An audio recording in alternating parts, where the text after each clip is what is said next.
At some point in our lives, most of us hopefully learn the danger of acting like, what, I'm fine, I don't have any problems.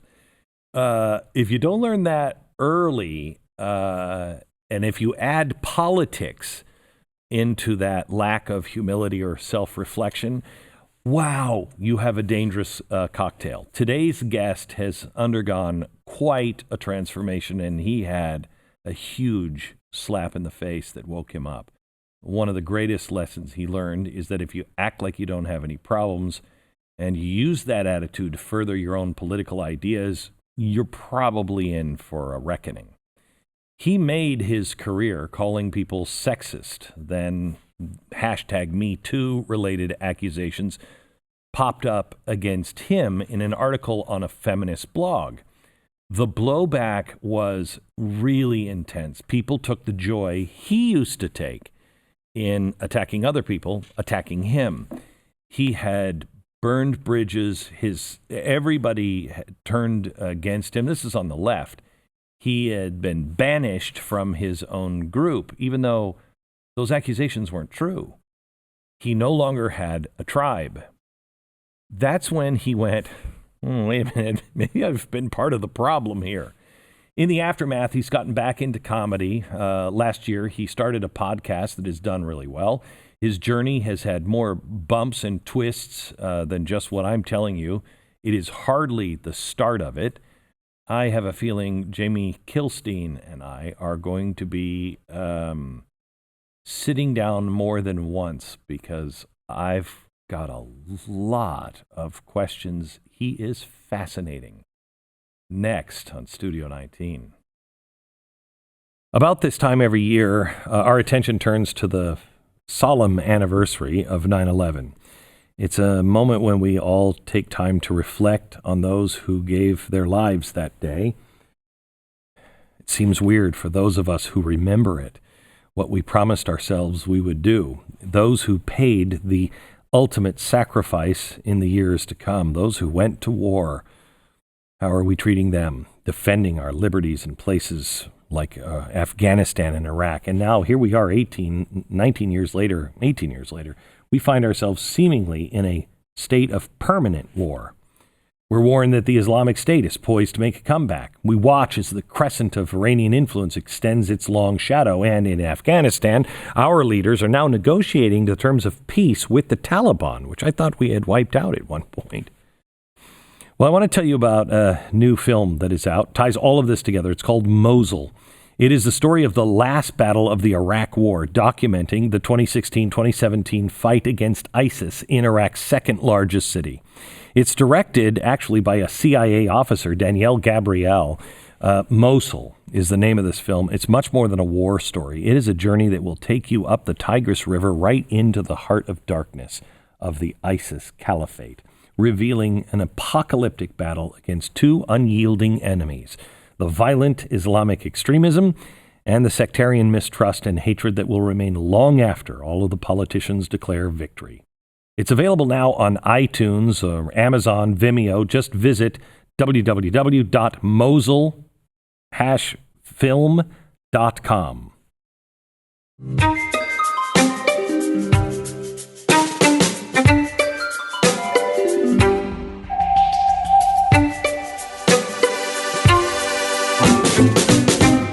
When I invite somebody at the studio, and I learned this in the opposite way from Katie Couric. When she first left the Today Show, she went to Yahoo, and she was doing some sort of a podcast.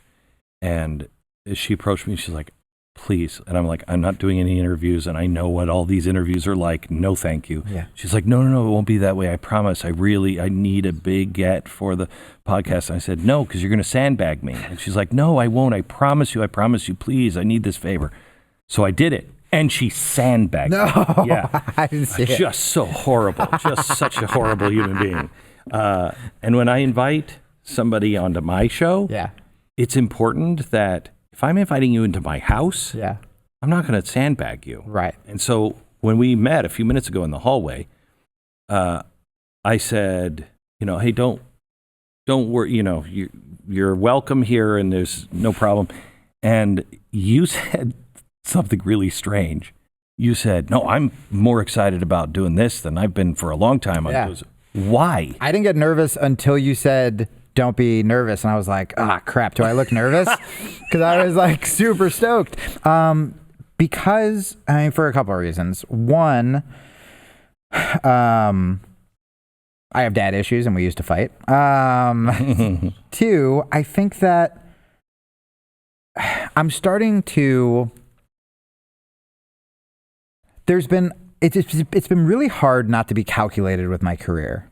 And what I mean by that is when I was sort of disowned from the far left and I went from being rich to having no money, there's a path for that. And the path for that is to go right wing and to go, and not like this show, but to do the opposite of what I was. The people who wanted to talk to me kind of had ulterior motives. Sure. That still happens every once in a while. Like, I have really cool fans from the left and the right. Every once in a while, you'll get the person who's like, hey, man, like, big fan of yours. And you're like, oh, great, thanks. And they're like, we got to get these whores. And you're like, nope, like, you're not on my team. No. I don't want this. And, you know, I had offered, I remember I got an offer to kind of write one of those books, you know, about leaving the left. And I know, and by the way, when this happened, I was living on a couch with my cat at my friend's house and literally holding my cat, like crying, afraid I wouldn't be able to like afford to keep my cat. And if I wrote that book, you know, Why I Left the Left and the Right is Right, I would get a check for like $1 billion and I'd be set. And I don't think you'd be on this show. I don't think I'd be on this show, and I wouldn't be happy, and it would read as disingenuous, and it would crash and burn. I would become a different version of who I was before. Right. And so I was depressed and suicidal, and I got out of that, and I got off social media, and I started teaching jiu-jitsu for like a year in Los Angeles. And for the first time in my life, and I thought I would never go back to stand-up, never go back to podcasting, and for the first time in my life, I felt like I was helping people, where I was teaching kids and I was teaching adults who were afraid to fight, how to fight. And I was watching them spar. And I realized that all of this time I was screaming and yelling. Online wasn't anything. Like, I've joked about this before, but I was literally the person where if like a girlfriend was like, Jamie, your mom's on the phone, I'd be like, tell her I can't talk. I'm tweeting about feminism. You know, like I was ignoring people in my life to be self-righteous online. And so I really think it was because of that year of helping people. And by the way, I didn't know anyone's politics. Like jiu-jitsu, MMA guys, a lot of them are like apolitical, like kind of conservative, definitely more like alpha than I'm used to being around. And I actually found out what it was like to talk to people who I disagree with and to help people in real life. So to your question, I will be called 1,000%. I will be called alt-right for doing this show.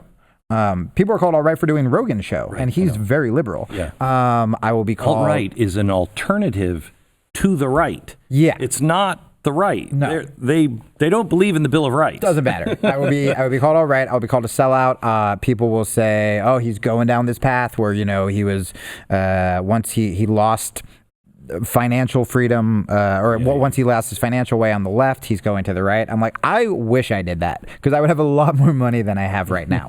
It is not sexy to pitch a podcast to like my agent in the time of Trump about nuance and moderation and having conversations with people who disagree with you. If I became the right-wing version of Jamie and was just screaming about woke culture all day on Twitter, I would be making a lot of money. If I went full right-wing and ratted out all the people on the left, which there's plenty to say, I would be making a lot of money, but I'm desperately trying to do the right thing. So the reason I'm excited about doing this, even though I will be called whatever I will be called, is even as a liberal, what do we accomplish by just screaming at each other and by just being in our own echo chambers? I'm becoming a lot more moderate on certain issues. So I'm I think, intellectually curious to talk to conservatives who I think are intelligent and learn things that I don't know. I think I'm going shooting with someone who works here after this. Have you ever shot before? No, of course not. I'm coming. Oh, if you, 100% I gotta go. I've just been screaming and yelling about guns, and I'm like, I've never shot a gun before. And it's fun. Yeah, and I'm like, even if I'm gonna, by the way, criticize it, then I should have done it. And I should know what I'm doing. This is the thing that I think conservatives are starting to say now in their own circles, and I'm just so sick and tired of the gun debate. Yeah. If you don't know what a semi-automatic is, if you don't know, of course, everything's a weapon of war. Yeah. A knife is a weapon of war. Sure. If you don't know what these things do and how they work, and I mean, even just a basic understanding, I can't have a conversation with you. Well, and I feel like there are probably, if I were a gun owner, if I were an NRA member, and I saw all these mass shootings, I, more than anybody, would want regulation, right? Or would want changes, or to talk about solutions. Correct. And because you're getting called all these horrible things. Yes, like you're like happy about school shootings, which has got to be a nightmare. NRA members, I'm not talking about the leadership. I'm talking about NRA members that I know. They are the most law and order kind of people because they get so pissed off that they get the bad name, and they're really responsible. This was my hypothesis on my podcast, and I'm glad I'm right. Where I just, it was like me as like an MMA fighter. Whenever people would be like, "Oh, it's a blood sport," I'm like, "Oh, you've never come to a gym," because it's the nicest people in the world who would never get into a bar fight, who have no ego because they're getting their ass kicked every day.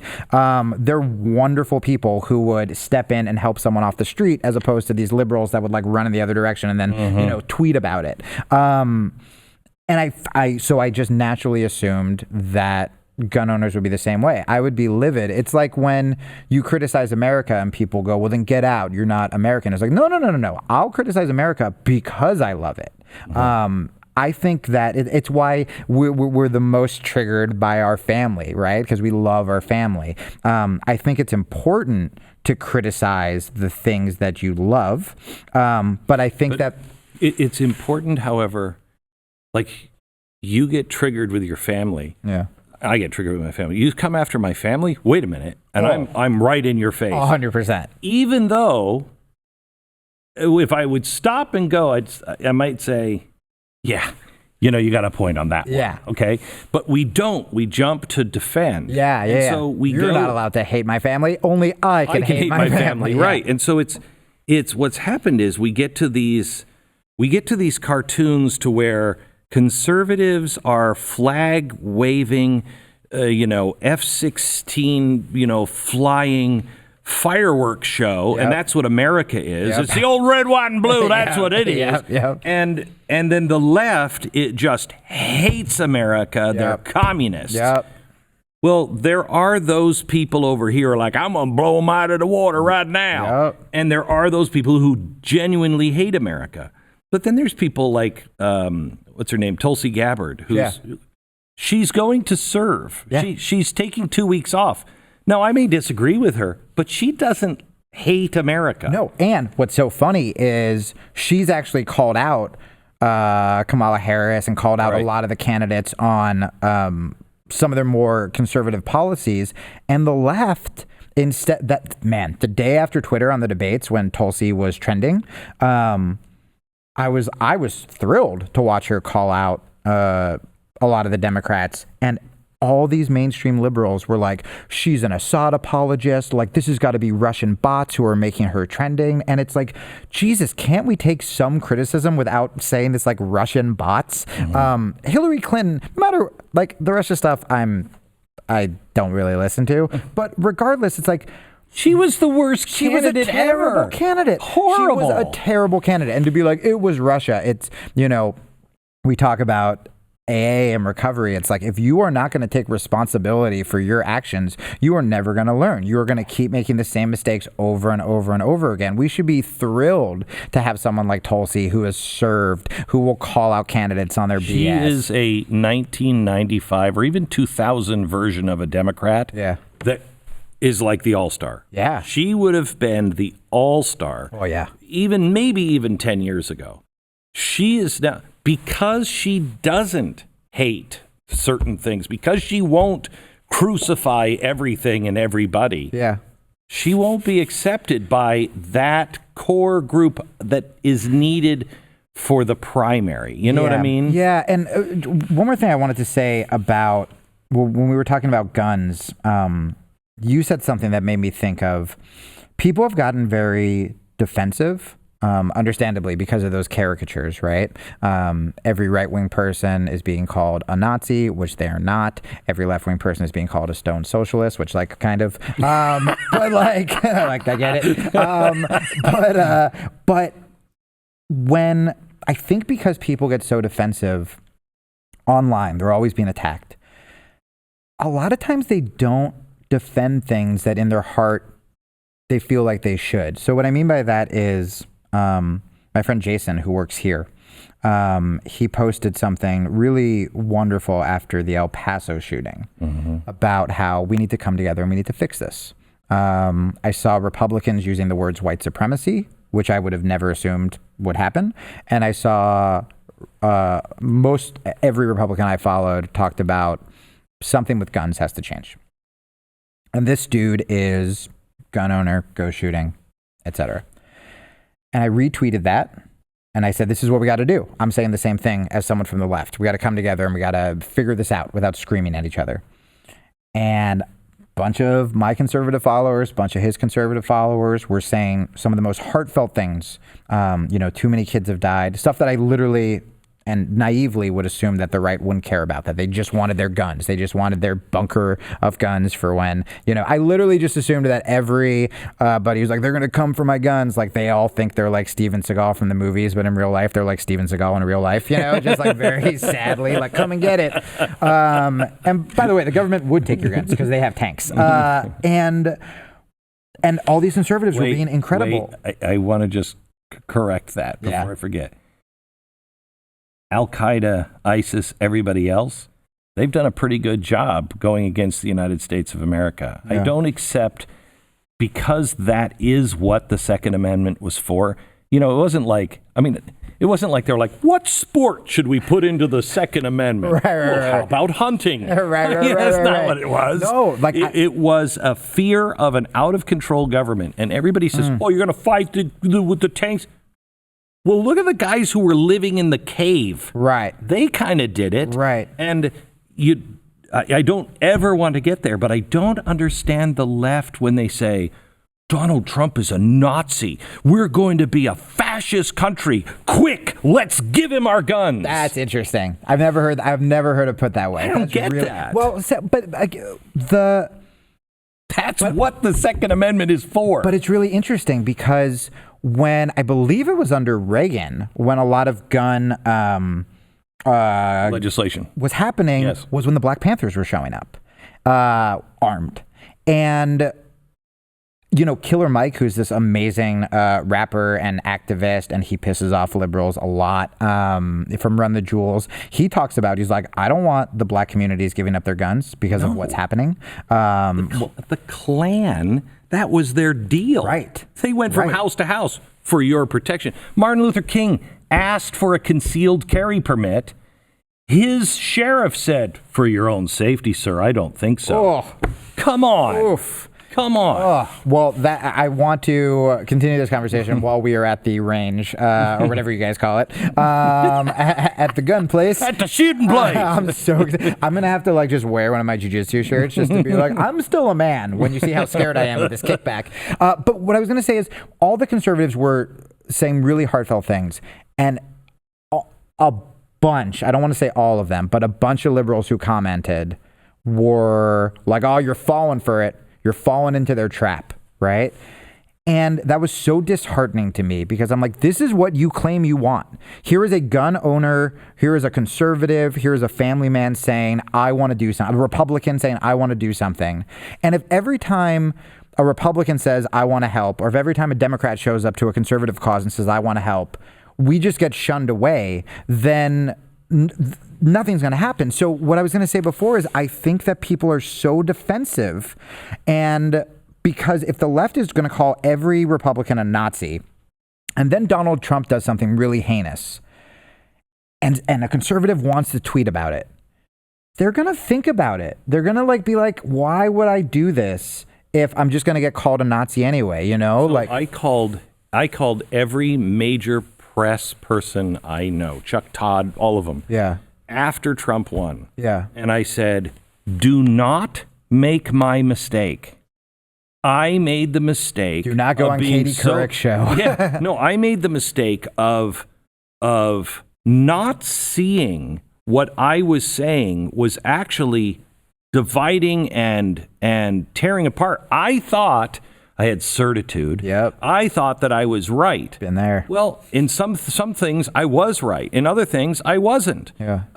But more importantly, the way I said it and the way it was taken out of context and then put into tweets, it divided. And I said, you're going to be tempted to say everybody over there is a monster. Right. Don't do it. None of them wanted to hear that advice because there's no money. Well, that's what I was going to say. So they screwed up. So I don't totally buy the narrative about the left-wing media. As someone who was left of left, I was always furious when they said MSNBC is like the right-wing Fox, because MSNBC is still pretty moderate. They're still owned by G. There's like 15 hours of Joe Scarborough on that show. You know what I mean? Where I was just like, you're just not going to compare it. Bill Donahue was fired when the Iraq War was incredibly popular, and he was criticizing it. That wouldn't have happened on Fox in the opposite way. But when they say it's the liberal media or all fake news, you hit it where they're profit driven. They covered Trump more than they covered Bernie Sanders because they thought it was hilarious and Trump would never win, and it was very clickbaity. And then when they realized they screwed up and now the nation is furious, including a lot of conservatives, that Trump won, now they're attacking Trump. And which is only making it worse. So much worse, because it's making people, like I said, with social media, just hunker down and be like, we're going to defend our guy no matter what. And if I got up every day and if the media was reversed, I mean, I think we can both agree that the media is lopsided. Oh, they're the worst. Yeah. Okay. So, if I had control of the media, if Fox and Rush Limbaugh were the dominant voices in America, and there were clones of them all around, and you were just in this little camp, and we were like, you're a bunch of commies, and we hate you, and you're the problem, you would be so defensive, you would run to anyone who would stand by your side. Well, and so this happened. Danger. This happened to me, where when I was going down that road financially, of do I go right wing? Do I go like full conservative? And like I had nights on that couch where I was like, I'm going to watch Ben Shapiro videos. I'm like, no, I'm still liberal. Where I tried, I really did try. It really wasn't money. A lot of it was conservatives were just being nice to me, and I lost all my friends, and I got divorced, and I felt like a pariah. And I was in Los Angeles. I don't live there anymore. I was in Los Angeles, and I felt like if I walked into anywhere, someone would hear some rumor about me or think something, or everyone hated me, and I was going crazy.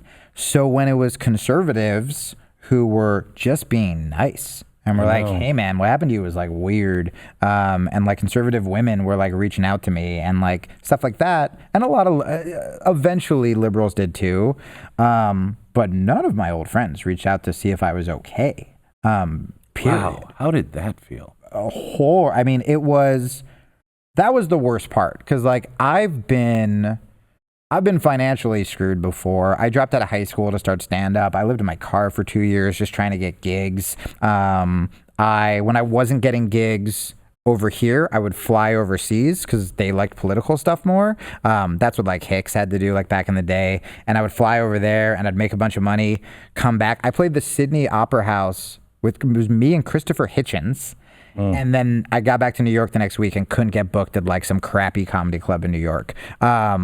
So like I've hustled and I've struggled, and I was like, if I have to go back there, cool. If I have to live in a studio apartment forever and teach kids jujitsu, like at least like I'll respect myself. Fine. But that's what hurt a lot. I had, I remember when I first started to make it, a guy who was my idol growing up, just an idol. And this guy meant everything to me. Noam Chomsky? And he called me out of the blue one day. Yeah. Because he wanted to offer me congratulations on all my success. And I was like a 8-year-old kid. All of a sudden I was just like, oh, hello, how are you? And I just was so, because he was just the guy growing up. And I realized about 2 minutes in the phone call, he was just trying to get money from me. And I was just destroyed. And when you're either on the up or the down, the games that are played by the people you thought were better than that. Yeah, that happened a little bit on my way up. I had people who would just bully me at clubs or like talk trash online. The second I would get something, I would get on Conan, or I would just get an email with no like self-awareness at all. Just straight up like, hey, who books that? And I'm like, you're terrible to me, right? Like you're a bad person. Why are you doing this? Not even opening it up with like, hey, I know this is bananas that I'm sending you this. But then when I thought about it, and in a weird way, it kind of made it easier for me, because when I thought about the people who didn't reach out to me. Now, look, if I was accused of like something heinous or whatever, okay, I get it. But I mean, I like publicly have talked about like suicide a lot and depression and addiction, and then I disappear for a year. And so to have no one on the left reach out, the only people that reached out to me. Friends. Oh, yeah. The only people that reached out to me were comics. And I had spent years, I was on that part of the left where we would trash comics if they said something offensive, if they said whatever. And suddenly these comics that I abandoned being a comedian for being a political lefty. They were the ones who reached out. Rogan reached out. Doug Stanhope reached out. Like people who, they were just like, hey, I hope you're not dead. I hope you're okay. And it reminded me that comics, while they're demonized and scrutinized so much nowadays, they're misfits and they're sweet and they know what it's like to feel broken, right? So and they reached out. The ones who remember Lenny Bruce, yes. Yeah. But the ones who, like you, have gone awry and like, you know what? I'm going to virtue signal. Right. Those guys are really dangerous because do they not know? Yeah, so I'll tell you, so my trajectory was kind of interesting where I started off, so I idolized Lenny Bruce, Bill Hicks, George Carlin, Pryor. And kind of some good idols. None of them would be working today. They would all they would be in jail. And what's crazy? No, they wouldn't be in jail. They'd be in this cyber jail. Oh, yeah. Yeah, you know what I mean? Yeah. We've always been afraid of the government. It's the mob. That's what's... It's just like, whoa, what the... Even like, and I should not bring this up, but it's a great example where, like, Louis C.K., let's not talk about what he did. There are prison sentences for people, right? And the left talks about that a lot. The left talks about forgiveness. The left talks about prison reform. Rightfully, I think. I think that our prison system is also very broken. But you question the motive if you really believe that. If you can't forgive... Where they never want him to work. Like, he gets up at a comedy club and they want that place shut down. And it's like, do you want this guy with daughters just to... He screwed up. He apologized. Again, I don't want to get into... Sarah Silverman. Yeah. Right. And Sarah Silverman, by the way, who also just got fired this week. Right, that's what I mean. Oh, I thought you meant Sarah Silverman talked about how she was friends with Louis and she... No, Sarah Silverman, who did a deal in blackface, then comes back a couple of years later and says, wow, that was really stupid. But the thing in blackface was mocking people who were racist. Of course. Then she says, I was mocking the racist thing, but I shouldn't have done it in blackface. And now, years later...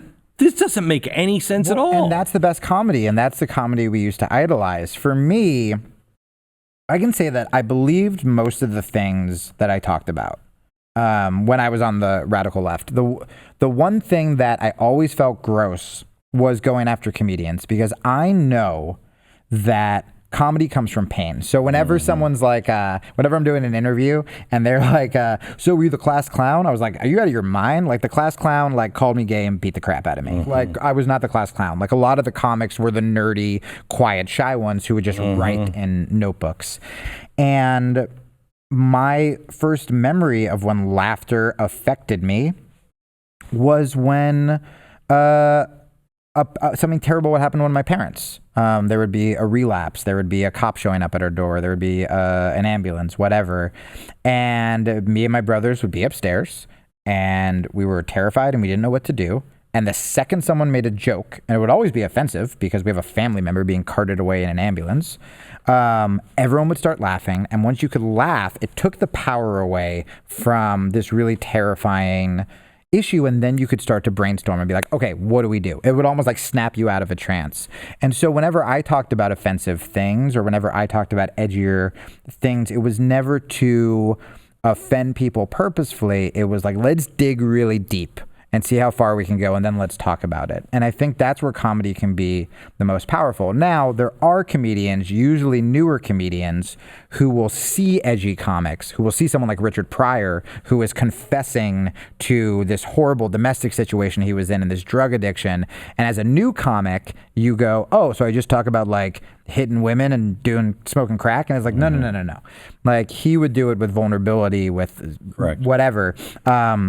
And a lot of comedians, they would rather hear a groan than silence, because silence is the worst thing. So they'll just throw out like some rape joke or some whatever. And that stuff, I'm not even offended. Just as a comic, I don't like that. But I felt like I had a phase where I was doing very well with stand-up. It was like the year I was almost famous, where I did Conan and The Green Room, and Robin Williams took me under his wing, and I had managers and agents. And then it kind of plateaued, and as my comedy sort of plateaued, because again, it was still like pretty edgy, I was definitely the guy that a lot of industry would be like, hey, we love what you do. And you're like, great, do you want to work with me? And they're like, oh, Jesus, I would get fired. Like, no. Like that was like every meeting I had. But this podcast started to get more popular, and on the left, I was hilarious because we're not really known for our humor.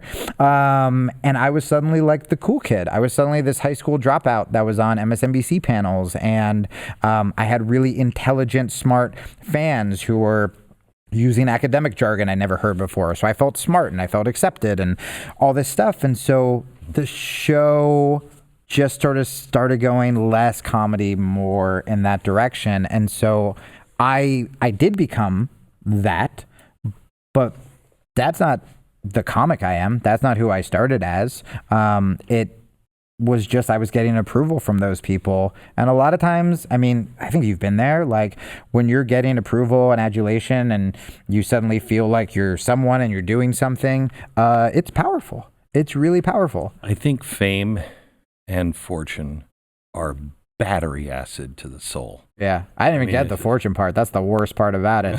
I wasn't even like, oh man, I'm a sellout in my pool. I was still like in Brooklyn. But it's because the minute you want it, the minute is the minute you're done. You're headed in the wrong direction. Right. Wrong direction. And that's what was happening to me. It's funny. You think you're above so much, and then you look back and you're like, God, I was that cliche. I was that cliche who was in a marriage that wasn't working. So I just bought all this stuff and I said all these things because I was trying to project this image. And it's like quicksand. Like you get stuck in it. And and you don't even really realize that you're just making it worse and worse. Did you, when you left Fox, was there, because I feel like when you do rock bottom or when you do take a turn, you can go in two directions. You can get really bitter. And I talk to people who have been in similar situations to me, and they're bitter. And I'm not. I would have died. I wouldn't have made it. If I was like, my ex-wife or these girls, like, ugh, like, it's just gross to think about. Maybe it would have helped me in some ways. I don't care.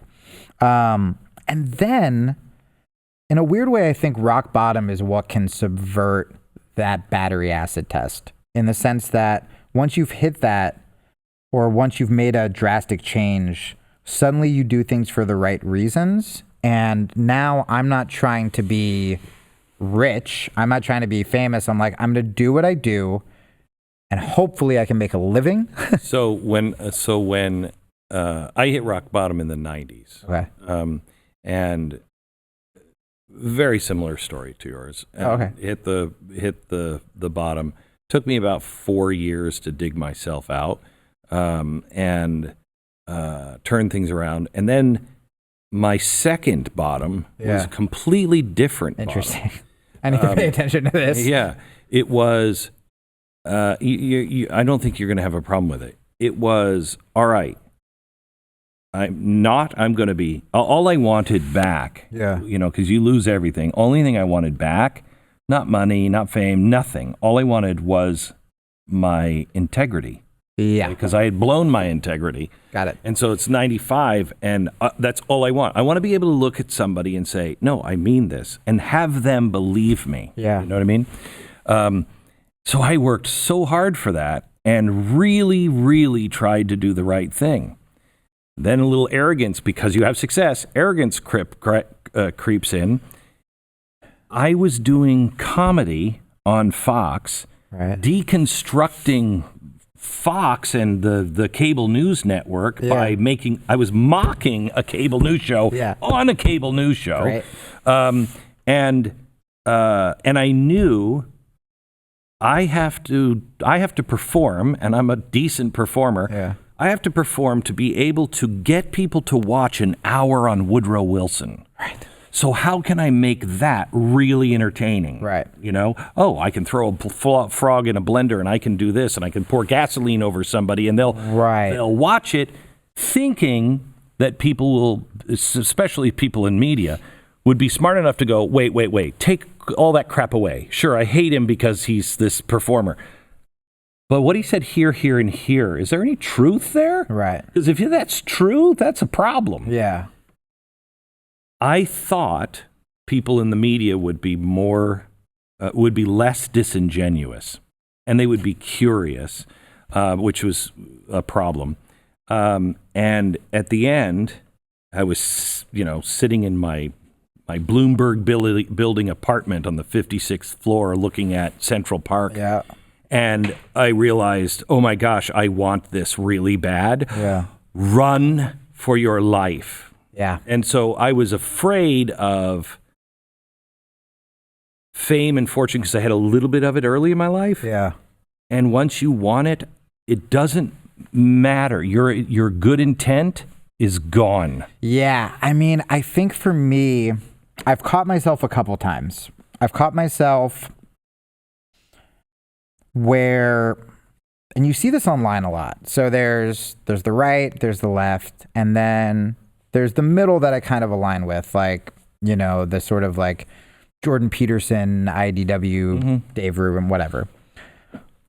And I've had phases where I'm like, well, I'm just going to start retweeting all these like moderate dudes, and I'm going to start like attacking who they're attacking. And then I'm like, oh my, I'm literally a moderate version of progressive Jamie. And I'm like, I don't want to do that. And I've also caught myself, if I do a right-wing show and I got a bunch of followers and people are like, hey, disagree with you, but great job on the show or whatever. Let's say I want to retweet something that I really like that AOC said. I'll be like, maybe I shouldn't do this. I've talked to friends of mine. It's hard. It's really hard. And especially when, like, I'm in love. I moved out of LA. Like, I never thought I was going to have kids. Like, we want to have a family. And right now, the money that I had would have been able to do that. And I have to start again. And you see people kind of going up who are just screaming and yelling on Twitter. And I know, even now, I haven't started doing it. I'm desperately trying not to, but the times I've gotten the most like Patreon people from my podcast have been when and I haven't done this on purpose, but like when that liberal left, because he's like, you talked about Clinton with Epstein. And I'm like, of course I'm going to. He left. And so a bunch of people went, screw that guy. And they became members. And when I saw that, there's that part of you that goes, oh, if I make like a bigger deal about this on Twitter, I'll get more people. We were just having this conversation. My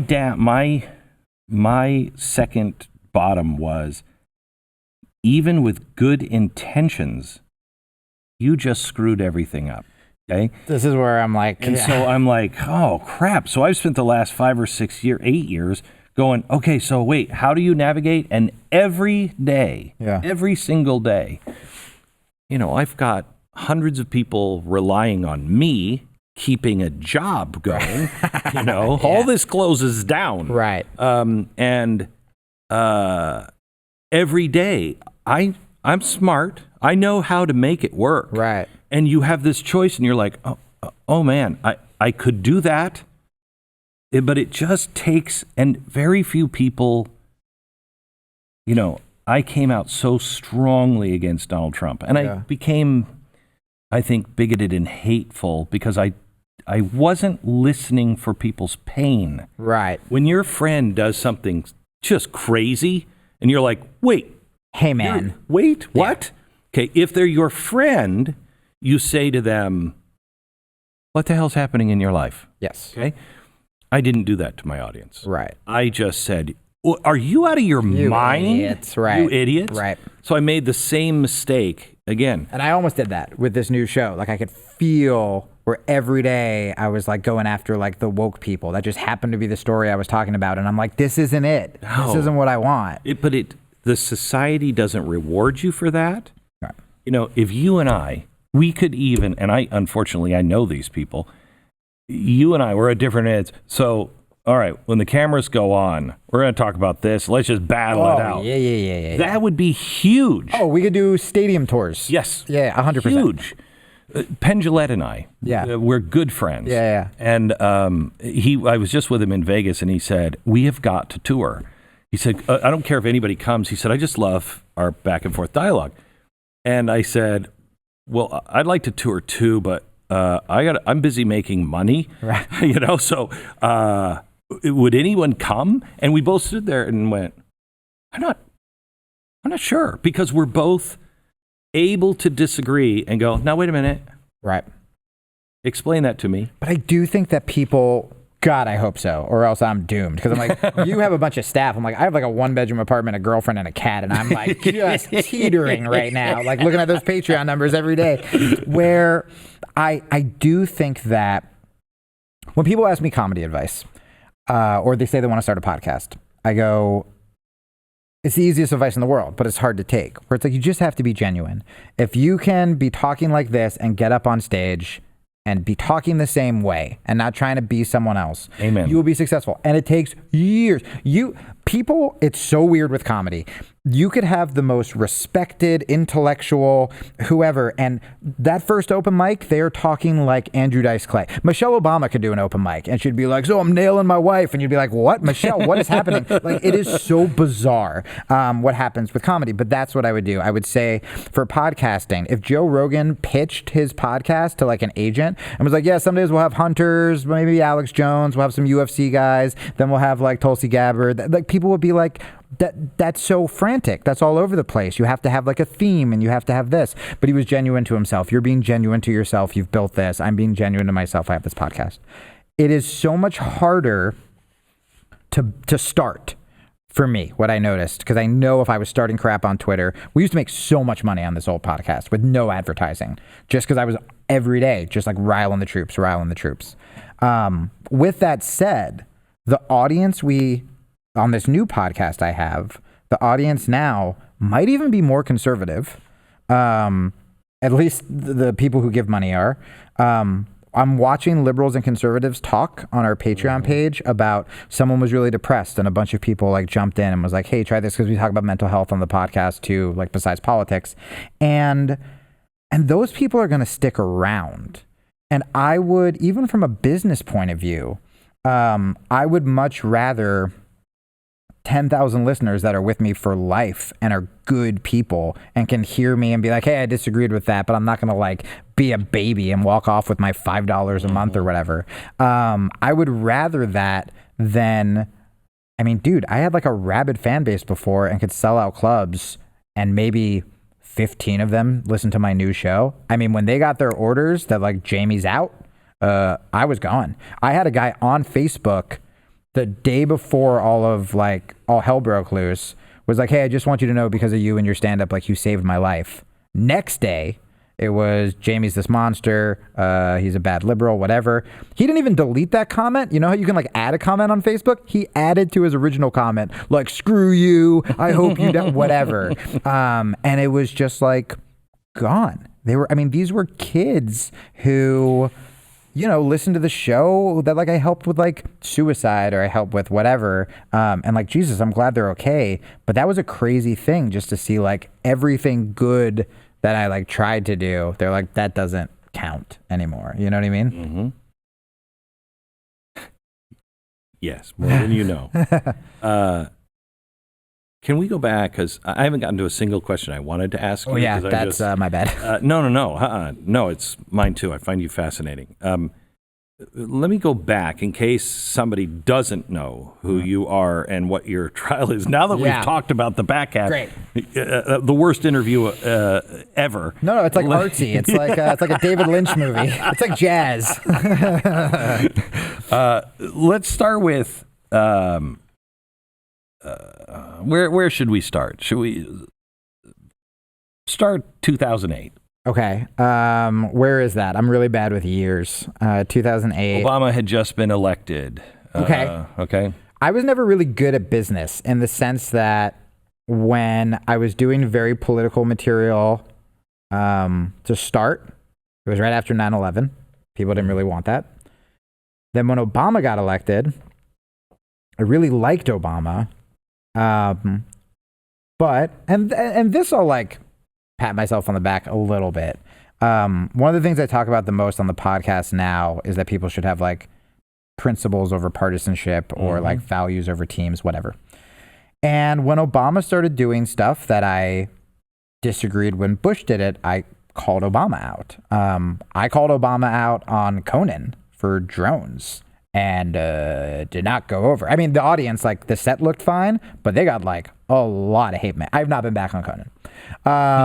So I like finally had this opportunity, and now I did it again. Now that Trump is president and every comedian is making a ton of money off of going after Trump, I'm like, don't you think we should all have conversations? Like I've always been on like the wrong side. Yeah.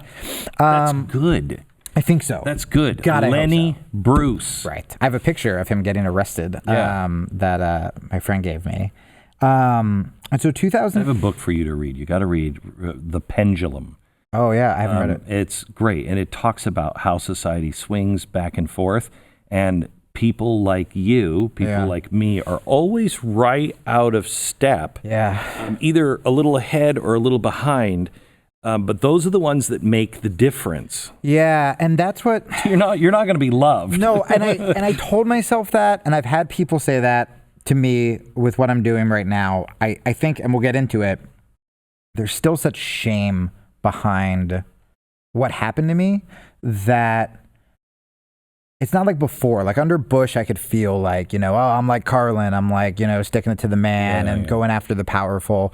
But when people will say stuff like, you know, oh, I'm just going on Glenn Beck show because like the left doesn't like me anymore. It's like, I know that's not true, but also that's what I would have said to me.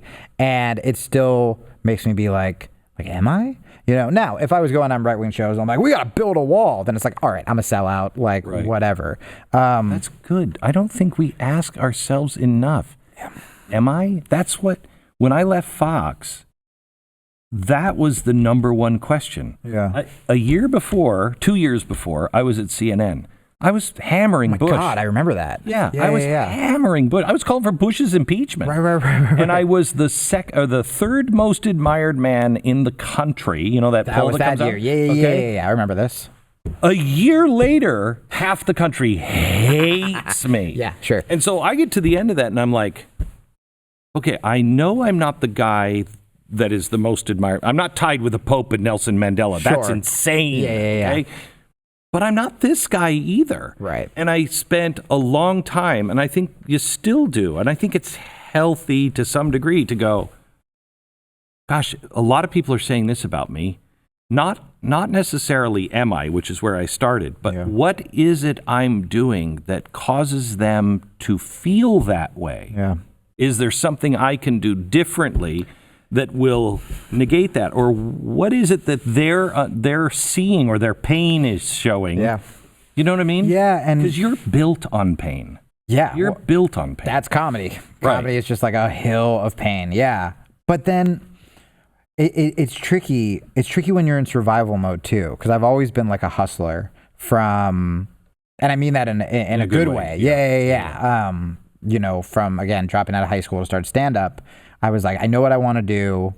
I'm not good at many things, but the things I'm good at, I use that addict brain and I go hard. So I'm 17, I realize I want to do stand-up instead of being like, oh, when I graduate, I'll whatever. I was like, nope, like I'm leaving high school. I literally can't focus on anything. I'm going to take the train into New York every day, do open mics. Then I start to get booked a little bit, not getting booked enough, don't want to have a day job, going to live out of my car and just drive back and forth to coffee houses and just get paid enough to make it to the next town.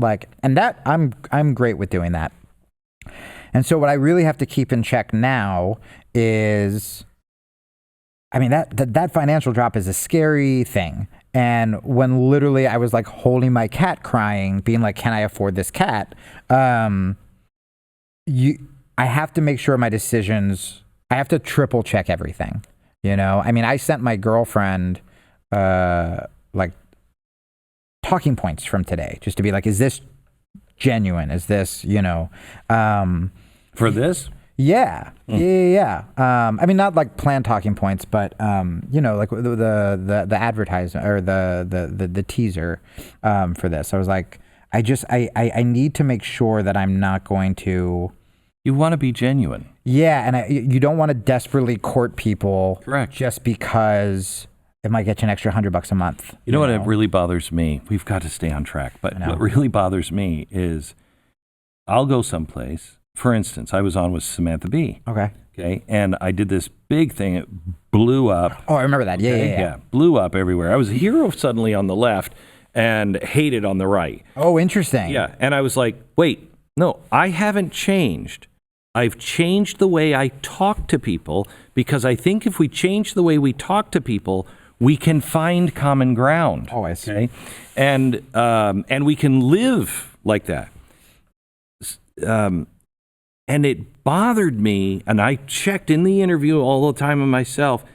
Don't say anything that don't lean too far to appeal. Speak how you really feel. Yeah. And that's really hard, but that's what people are starving for. I know. And it's like, I know how to write jokes. If I wanted to write jokes tearing apart the left right now, for a little while, I'd probably be like on the top of the right wing. Yeah. Like I would just be, I could sell out comedy clubs again. And instead what I'm doing is I told my agent, I was like, I don't think I should headline for a while. I want to go back to opening for people, which means I'm paying for, or I'm driving on Sunday. I'm driving 5.5 hours to do a gig for $100. I haven't done that since I was 22 years old. Wow. But I don't have an audience anymore. And I want to get on stage, and I want people to listen to my podcast. And so that's what I'm doing on Sunday. I go home from here on Friday. I have one day. I'm going to watch my friends fight, and then I'm driving to like Palm Desert to do a bar gig. Like these were the shows I used to do when I was 22.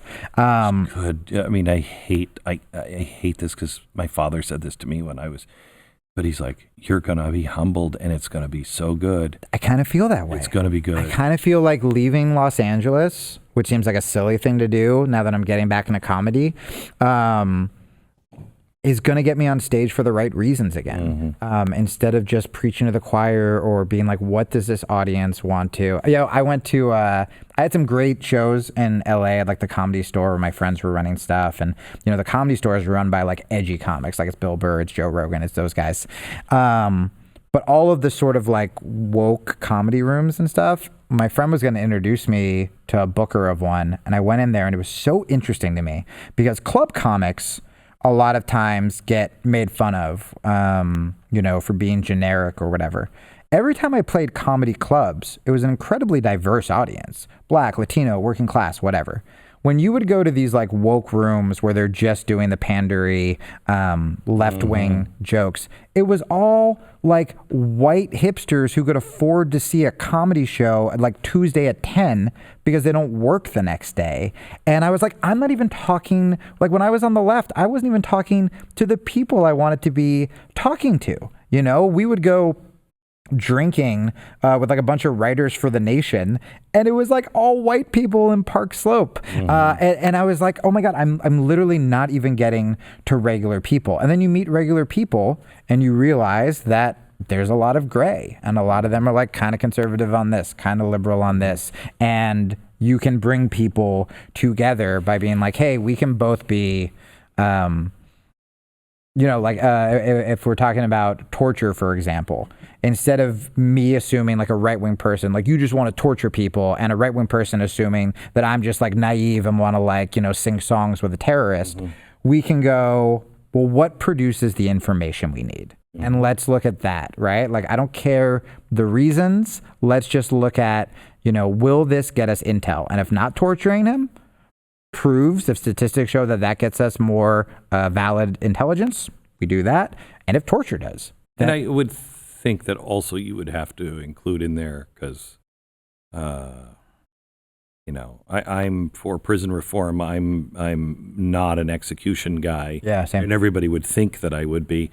And I'm not for torture. And right. And the biggest shame on the torture thing is we say we don't do it, but we'll ghost plane you to Saudi Arabia where they'll torture you for fun. Yeah, 100%. That's so immoral. Yeah. So the moral thing has to go in there too. But like, I would have never guessed that about you in 2008. See, I'll bring it back to the question. I would have never guessed that.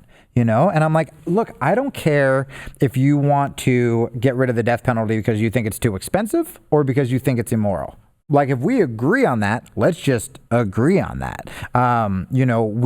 Prison reform, not torturing people, that isn't just because, I'm just like, we're better than that and I'm delicate and I don't want to think about like sad things. It's also because like, well, that could lead to extremism. That does lead to extremism. Those Guantanamo pictures will lead to extremists. And then what the left does is the left won't criticize like Islam at all because they don't want to be seen as Islamophobic. And so you have one side that's ignoring part of it, and then you have another side that's ignoring part of it. Well, they won't look.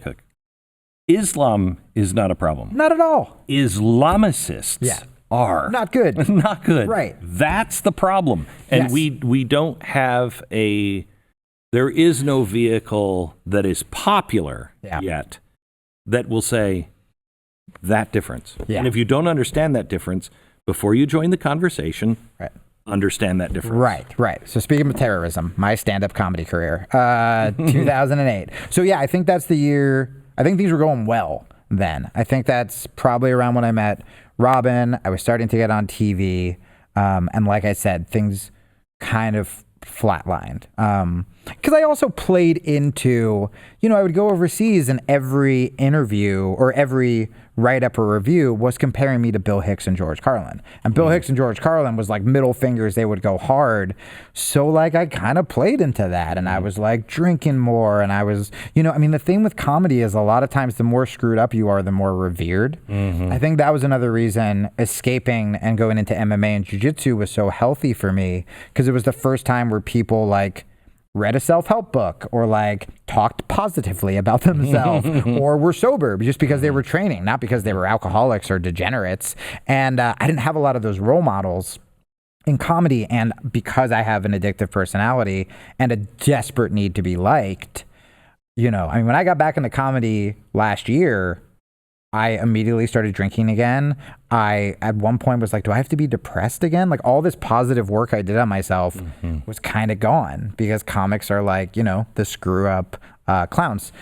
And so then what happened was I kind of flatlined with stand-up and got into radio, turned to podcasting. It just got more and more political. And because I was touring less because I wasn't getting booked, you know, originally our show... It was called... It wasn't, Citizen Radio. No, before that it was called... Oh, interesting. Drunken Politics. Right. Yeah. Which shows... So no one knows that. Right. Like how do I know that? I guess it's simply... yeah. But it's called... what I was struck by is... It's Drunken Politics, and then Citizen Radio. Wow, that's such a micro... Yeah, that right? That describes exactly the trajectory. Yes. Where it was like... The reason the show was successful in the beginning, I believe, was at the time, you either had political shows that were just preachy, or you had comedy shows that... I was always the guy that a lot of places I would go, I was either too dirty or edgy or funny for the political people, and I was too political for the comedy people. So I had this manager at the time who I think we just got rejected for like a CNN pitch. He was like, why don't you start a podcast? I don't know, everyone's doing them. And we were like, all right. And just did it for us. It was like, yeah, we can just be edgy and offensive and liberal. And... there was a need for that. There were a lot of people who wanted that. And what would happen was, wherever I did my stand-up tour, our numbers would just shoot up. So it was all these comedy fans. So I would go to Australia, and suddenly our Australian numbers were like through the roof. But then when I stopped getting booked, it was less comedy people finding us and more people finding us because of a Ralph Nader interview or a Noam Chomsky interview or whatever. And then that audience... because it was less comedy people, they would be like, that offended me. And me being like a white guy and self-hating and a dropout, so kind of like a chip, not a chip on my shoulder, but a soft spot for if I feel like I'm being done. I will always assume I'm wrong, is essentially it. I would just kind of apologize and be like, oh, I guess I am part of the problem. And it just started being more political and less funny. And that's kind of when the trouble started. I want to talk to you about this more, just this segment of your life more. Yeah. Because I think I can really relate to it in many ways. But you weren't mamby-pamby on this stuff. I mean, I saw the Joe Rogan, what was it, the Joe Rogan delusion? Oh, the bad one. Yeah, for sure. Man, I don't like you. Yeah. You know what I mean? Yeah. And Joe, I thought, was being really reasonable, and I didn't really relate to you at all. But that's who you were right before the flame. Yeah, well, a lot of that comes from fear and defensiveness. Certitude. And so, and certitude. So what happened was I had done Rogan's show a couple times, and it was great. Great. It was where I got like a large base of my fans. A comedian makes a Daniel Tosh, a very successful comedian. I automatically don't like them because they're successful. Makes the headline that I get, that the left gets, is Daniel Tosh tells woman in audience it would be funny if she gets raped. That's not a funny thing to say. That's not a joke. There's no punchline. There's no rules of three. That's just telling a lady you hope she gets raped, which sounds horrible. Now, I went back on Rogan's recently and we like rehashed everything. It was great. What he told me, and I didn't know this, the way it went down was Daniel Tosh shows up at this club. He goes, what do you want me to talk about? Audience members yell something. Some douchebag yells, rape. And he goes, oh, right, because rape's so funny. What can we talk about? The shame, the stigmas, makes like a pretty subversive, great rape joke. Right. Then a woman in the audience goes, rape's never funny, heckles him. He says that like dumb line, whatever. But there was more to the story. So I go on Rogan's show. I have no idea Joe's mad at me. I don't know that I didn't think we had any disagreements. So I'm like, even though I'm in this left wing world, I'm not expecting this. Not only that, but I get stoned before I go on. This is a little fun fact not a lot of people know. I get stoned before I go on, and I was sober for years. I think I was sober for like 3 years at this point. But I'm like, you got to get stoned if you're doing Joe Rogan show. Again, because I have no idea there's going to be any confrontation. That clip of me on Rogan's show should be used as an anti-drug commercial, where it should be me being like, this will be fun, smoking weed, and then cuts to 10 minutes later with Joe standing up going, would you rather be raped or murdered? And then it cuts back to me with my eyes wide and bloodshot, and then it just says, don't do drugs. It was so scary. But in that moment, I had, for the first time in my life, I had money. For the first time in my life, I was in what I thought was a stable relationship, someone who's not going to leave me. And for the first time in my life, I had hardcore fans. And when this was happening, in the very beginning, I just thought, like, look, I'm not suddenly like a pro-rape guy or a pro-rape joke guy. I didn't think that argument was going to escalate. So when I was like, kind of telling him like the rape statistics or whatever. We ended this big argument. I'm stoned. I'm stuttering. Suddenly my phone's blowing up because all of his fans are tweeting me like, oh, you cuck. Like, I hope you get raped. My Twitter literally got hacked and someone just wrote rape all over it. Oh my God. My career has never been easy. And it was just a nightmare. So then the next day on our show was sort of like this like moment where I had to choose. I was like, well, comedy, I screwed it up. Like, I lost it. All of my friends, Rogan, all these people I really looked up to, they don't like me anymore because I, at the time, really did think what I was saying was right. I wasn't like Daniel Tosh should be censored or he shouldn't do comedy. Everyone on the left was saying, cancel Daniel Tosh. But I was like, look, I like comedy that goes after powerful people. I don't want someone in the audience who was raped to feel horrible. I still feel that way. I wouldn't make a rape joke just to make it. That's the problem with political correctness. It appeals to all of us. I don't want to hurt somebody's No, you just feeling. Be decent. Right. Yeah, because But then it gets into this, hey, you need to live over here in this ghetto, and we're going to build a wall because you think this or said this. And you're like, wait. Yeah. Wait. Can you not use the word ghetto? Right.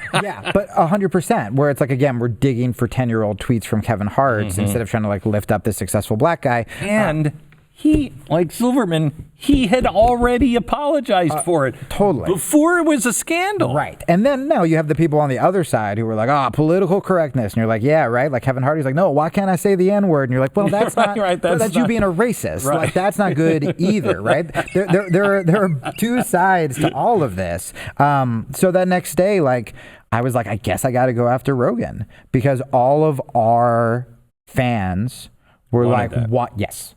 And they were paying the bills. And again, I didn't feel like I was selling out.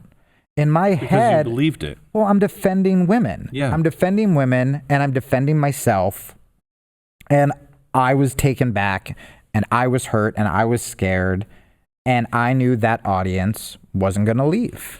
So then when you leave the show, who accuses you? Who gives you a Me Too? Yeah. So, we'll see how much I can like say about this without my goal when I've talked about this publicly has been not to not throw anybody else trash women, right? Yeah, okay. So, but I also feel like I never really rightfully defended myself either. I had a friend who spoke at the Women's March, was like a keynote speaker who called me after this happened and was like, you got to say something. You got to defend yourself. This is ridiculous. Like what you were being accused of makes my job harder going after actual creeps, right? And I didn't for two reasons. One, I was suicidal. I had a girlfriend at the time who I'm not with anymore, but was very supportive. But she was out of town when it happened. And she had a bit of a jealousy problem already. So I was like, oh, she's 100% going to break up with me when she gets home. So I have no job. I have no money. People are conflating consensual one-night stands and literally like tweeting me that I'm a rapist. And my girlfriend's totally going to break up with me. She gets home as I've been trying to figure out how to kill myself unsuccessfully. and has my back.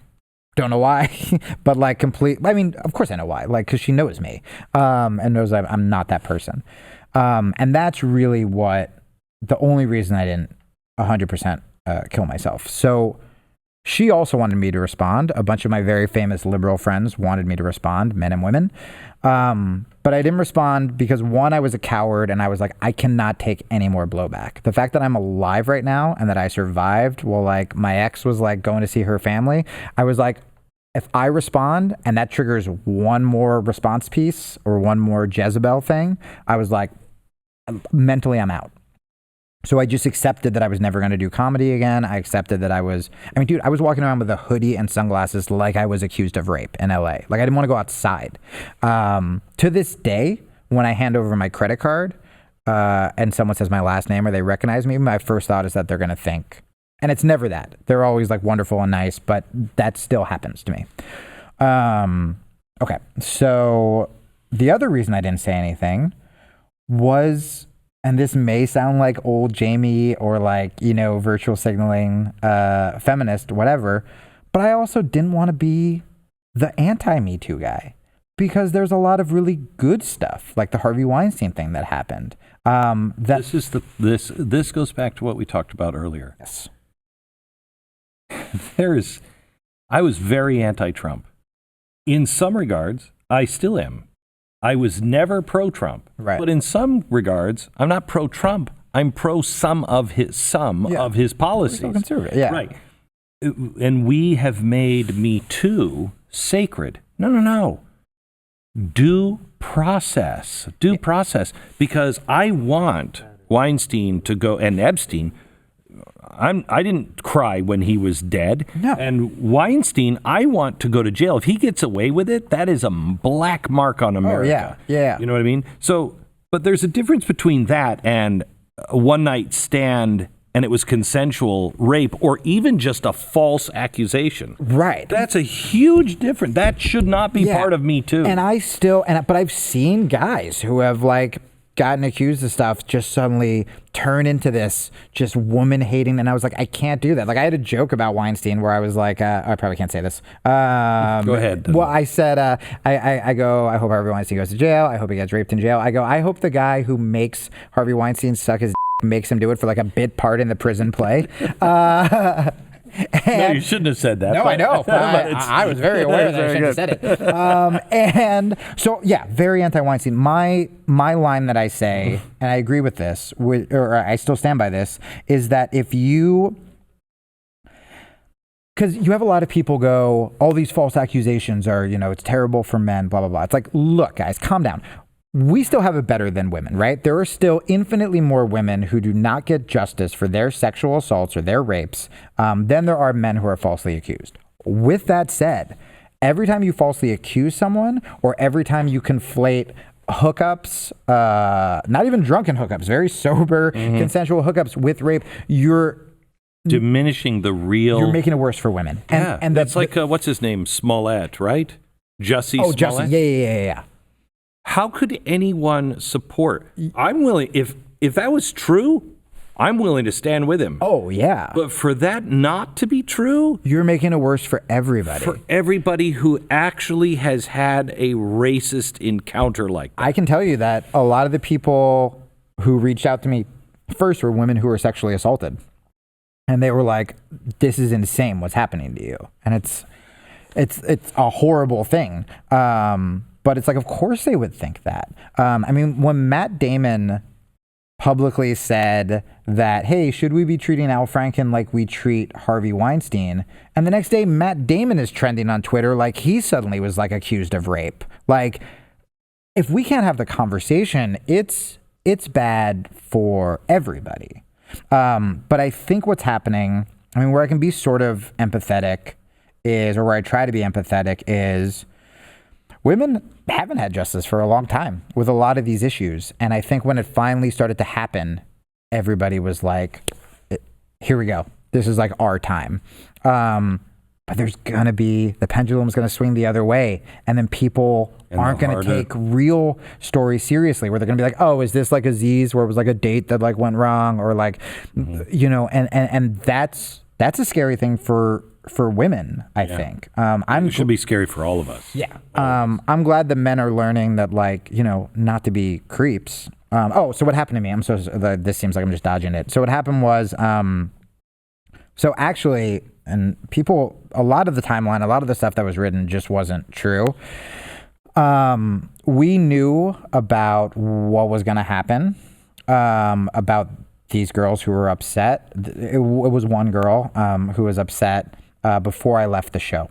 And I was already in LA. My ex and I were already separated. We were doing the show via Skype. She was still in New York. And I was like, I'm not having fun doing the show anyway. I moved to LA. Why don't I step down and we'll get a co-host and I'll give them a cut of like my money, and I'll still help. I can produce it, whatever. And so that was the plan. So so my like farewell episode was like this very tearful thing where I'm like, I hope I helped people, whatever. And the girl was like, if he steps down, like I won't do anything.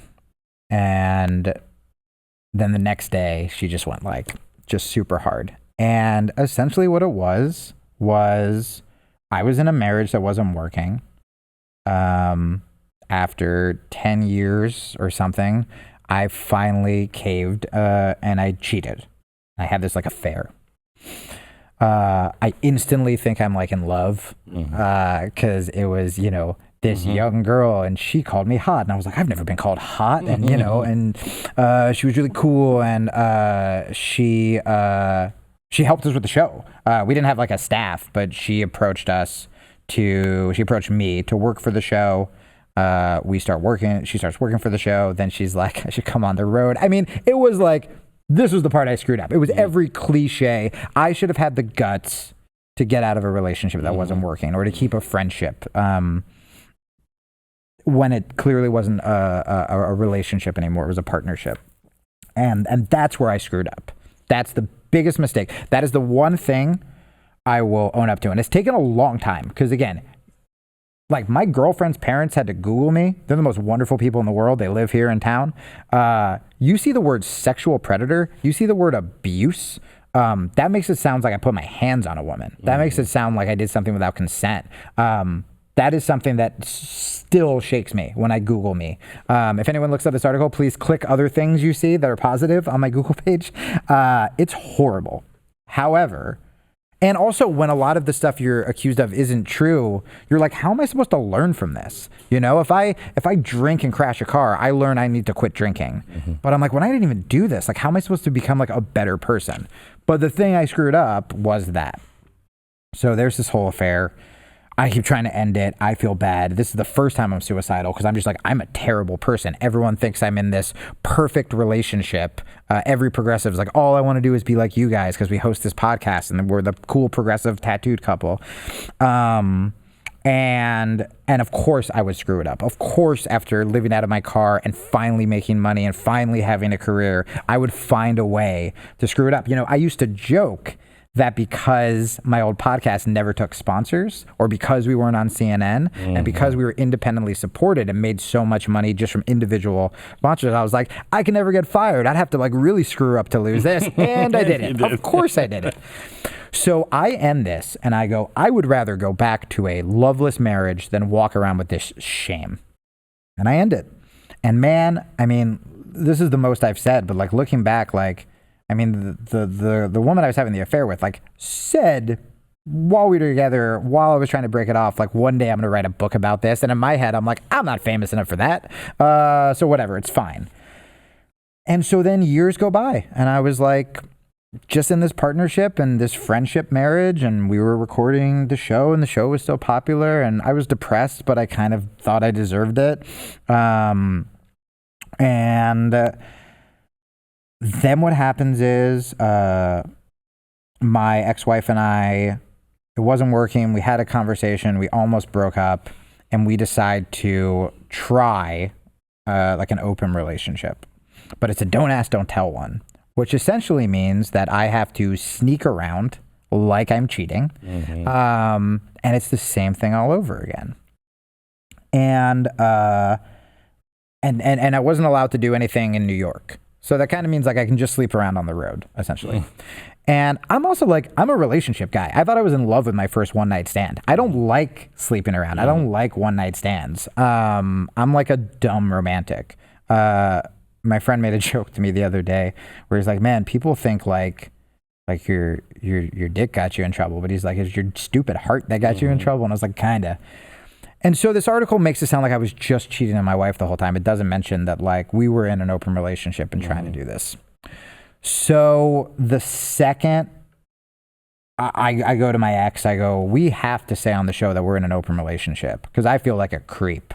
I feel like I'm like sneaking around at shows, you know, it's kind of hard to get a girl when they're like, are you in a relationship? And you're like, I'm in a secret open relationship. Like that sounds like you're lying and you're a scumbag. And again, I was just trying to do everything like above board. Yeah. And so we announce it on the show. And I think it'll be cool because I'm like, the hardest things in my life I've talked about on the show. And the thing that kept me doing that show, and the thing I get the most excited about when I'm doing this current show is when I can talk about my depression. You know, when Robin killed himself, we talked a lot about suicide, talked about addiction. And so I'm like, you know what? Open relationships are another kind of new, not really understood thing. I'm sort of struggling with it. Maybe this will be something that helps people too. So we talk about it.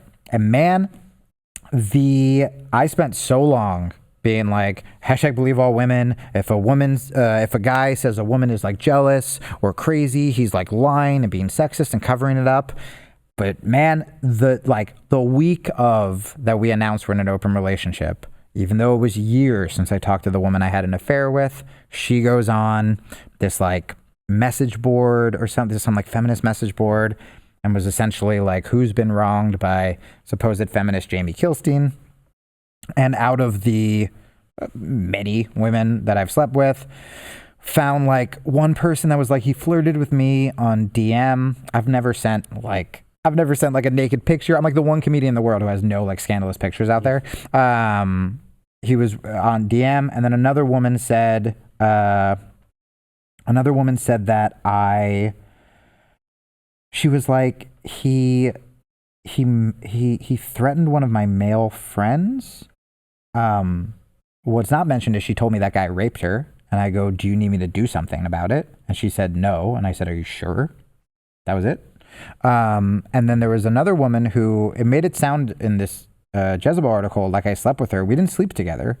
We didn't sleep together because before we hooked up, she said, she goes, hey, just so you know, like, I don't want to like sleep with someone on the first date. And so I said, even if you change your mind, like, while whatever's happening, I was like, that's the line, and we're not going to. And we didn't, because I'm not a creep. And in this Jezebel article, so she said something like, it was the first time I felt safe with a man, or something that implied that when we were together, I was decent. And then the Jezebel article goes, but weeks later, he called me a road on his podcast. And then Jezebel, our media, in parentheses, said Jezebel could not find this quote. And it's like, right, because I'm not talking about like slaying road on my feminist podcast with my wife. Like, that's an insane thing. But even if all that's true, even if flirting while in an open relationship, having an affair, and even if I did, this girl's a road, blah, blah, blah, that's me being a jerk. That's not rape. That's not abuse. That's not assault. That's a lot of people. It's a mistake. But that's it. And that, because of who I was and because of all the virtue signaling and the yelling, that those accusations, there's nothing else there. You can read the article. I have been treated like I was accused of like legitimate assault, and everything was gone. And everything is, I mean, I almost broke when my girlfriend's parents found it, because I'm like, it's like 6 years later, or like 6 or 7 years since the affair, 3 years since the article happened. And it's like, yeah, my Wikipedia, it still looks like I was just accused of like abuse. What's amazing is, the human mind, forgetfulness is a good thing. Yeah. Time makes all of our memories a little more soft. And they just passed a law in the EU about the right to be forgotten. Yeah. And things like this, what's on my page, what's on your page, what's on somebody's page, what they did when they were 16 years old. Yep. You know what? We change, and that we have a right to have those things not be lived every single day for the rest of our lives. My dad, who I love to death, I told him I was doing this show, and I was like, yeah, we really agree that a lot of our rhetoric in the past was toxic, and we want to come together and teach people to talk to each other like humans. And my dad's like, that's so great. And then did a Google search of you, and then wrote me back 5 minutes later and was like, I don't think you should do this show, because it will take the worst thing you've ever said in context or out. And same with me. And if I want to clean up my Google page, I either need to start getting gigs, or it was $3,000, $5,000 a month, and you can hire people to do it, and it's this is crazy. You just did a podcast on Epstein. Oh my God. Yeah. Tell me what your thoughts are on this. I mean, my thoughts. Look, I've never been a conspiracy guy.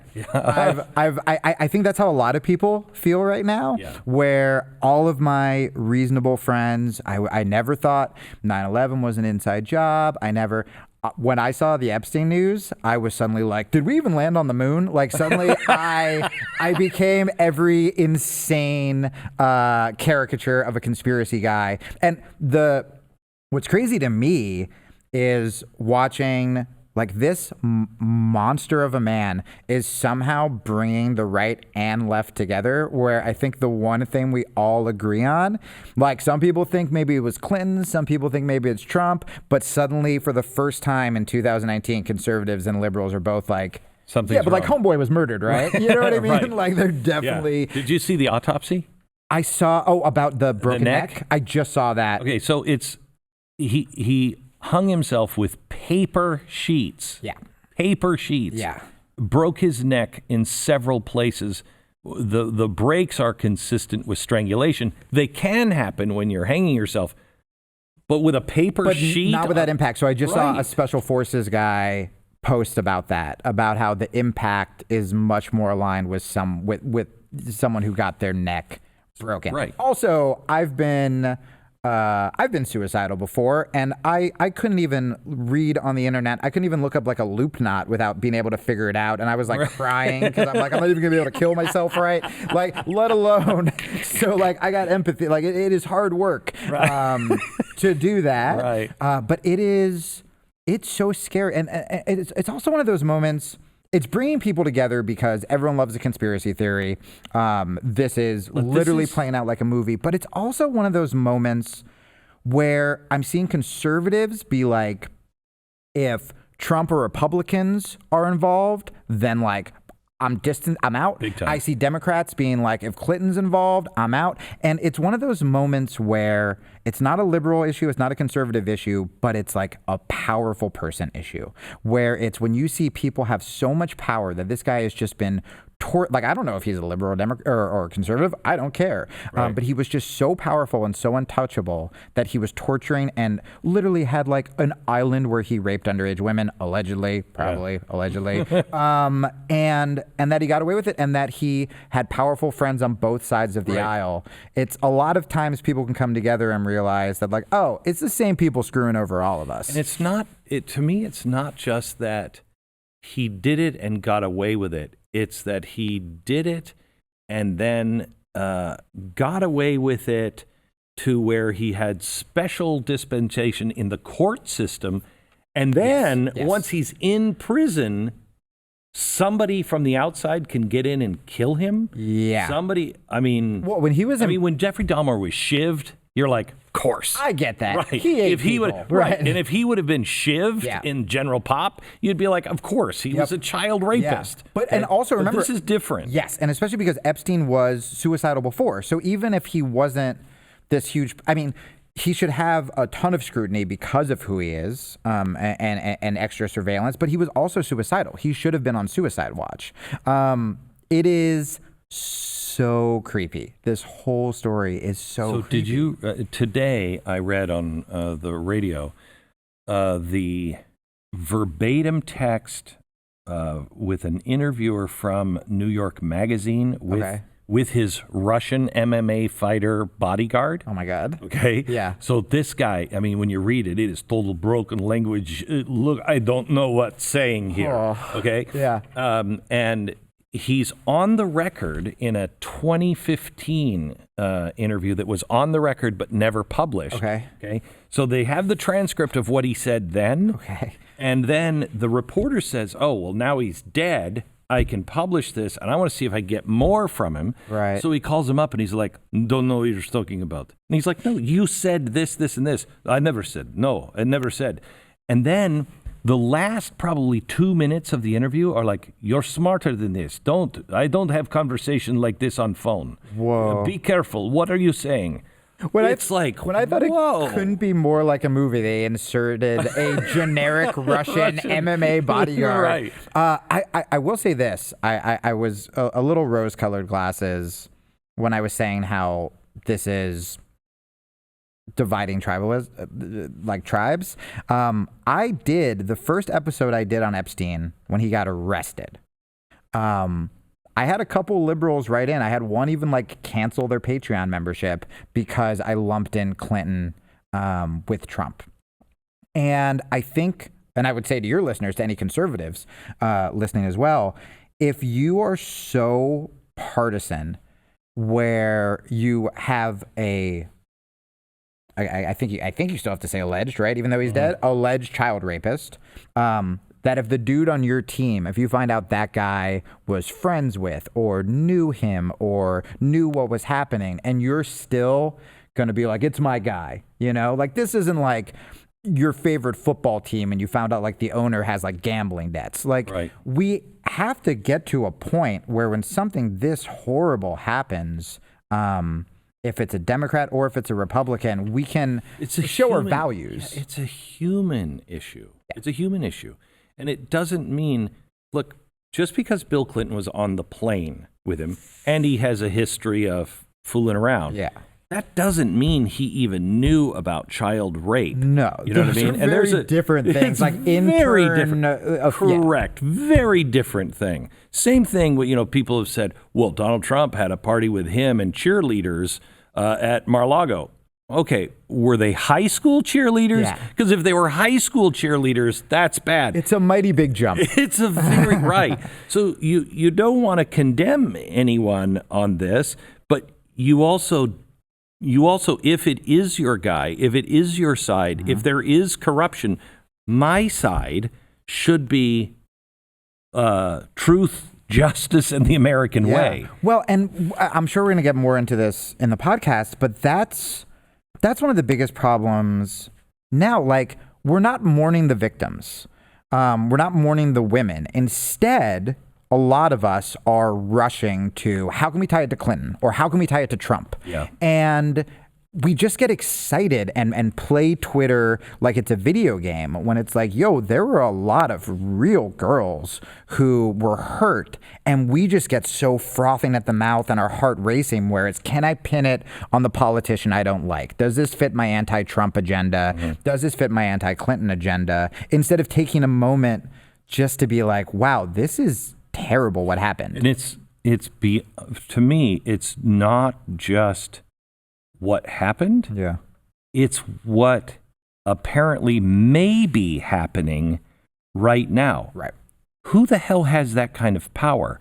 How far off the scale? I mean, I've never been a guy who's doubted our FBI. I mean, current FBI. J. Edgar Hoover. That guy in a league of his own. That's a different story. But in my general lifetime, I've believed that generally the cops and the FBI, even though I know there are really bad cops, of course, blah, blah, blah. I'm not sure now. I have a friend, Patrick Byrne. He's the CEO of Overstock. Okay. Strong libertarian kind of guy.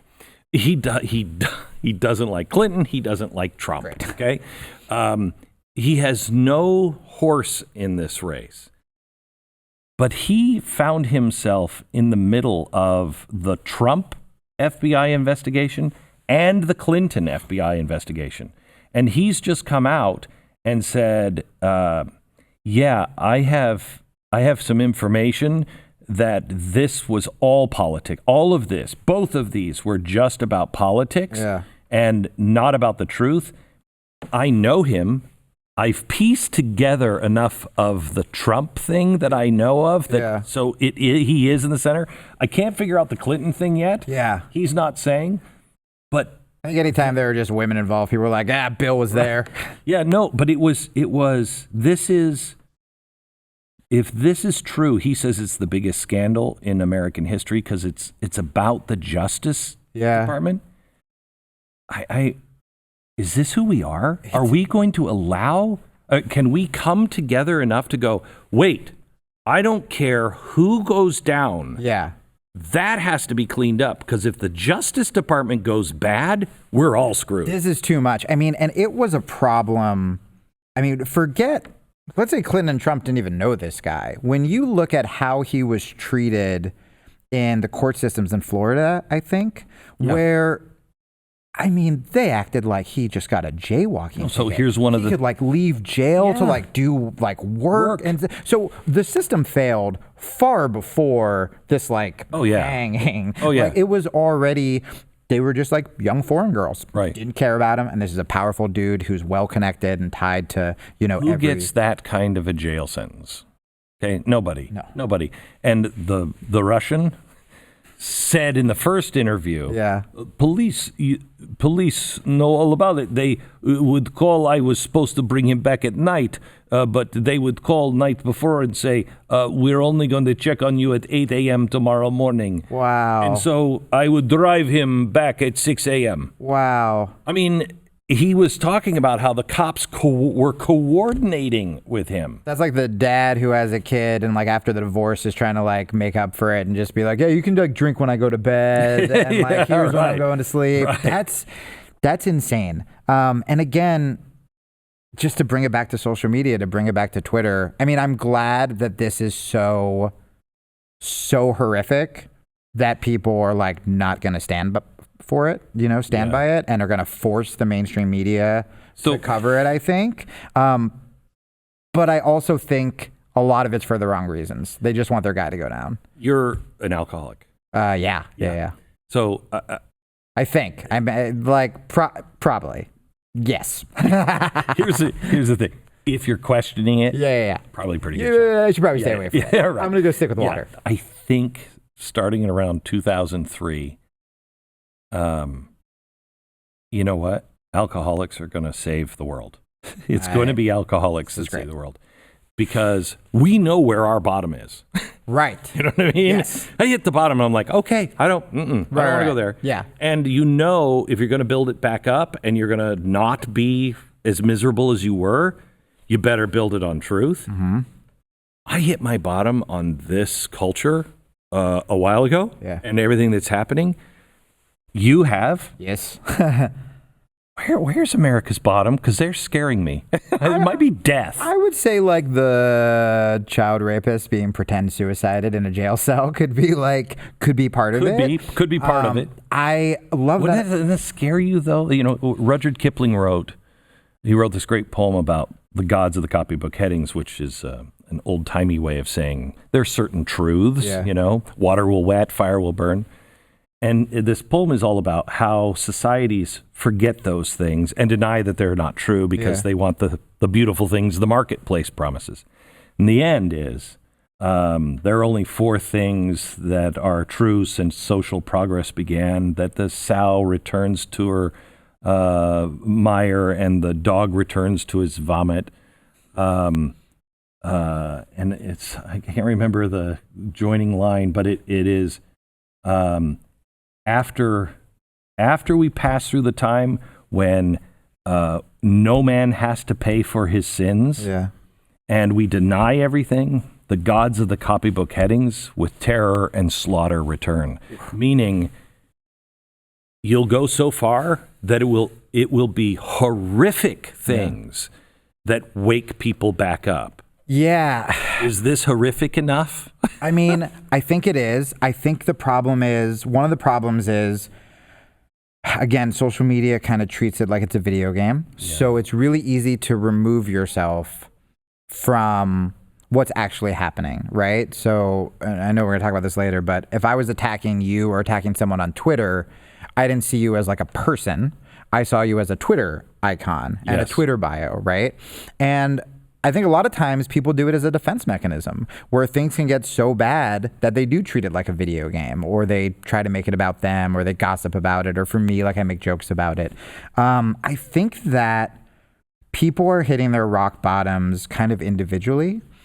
I think that liberals who saw that maybe trying to cancel people who misspoke or mistweeted may have led to depersoning. May have led to Donald Trump, maybe part of it. Oh, yeah. I think that a lot of Republicans are seeing how far extreme factions on the right have gone, and they're kind of walking things back. And I hope that conversations like this and that people trying to reach out to both sides are kind of the AA meetings, where we're trying to bring all of those kind of disenfranchised right and left in together. Because the majority of people, you go online and you're like, we're all going to die. You walk outside and it's just like birds chirping, people walking their dogs, and you're kind of like, maybe we're okay. You know, when I have a conversation with a conservative in real life, it's great.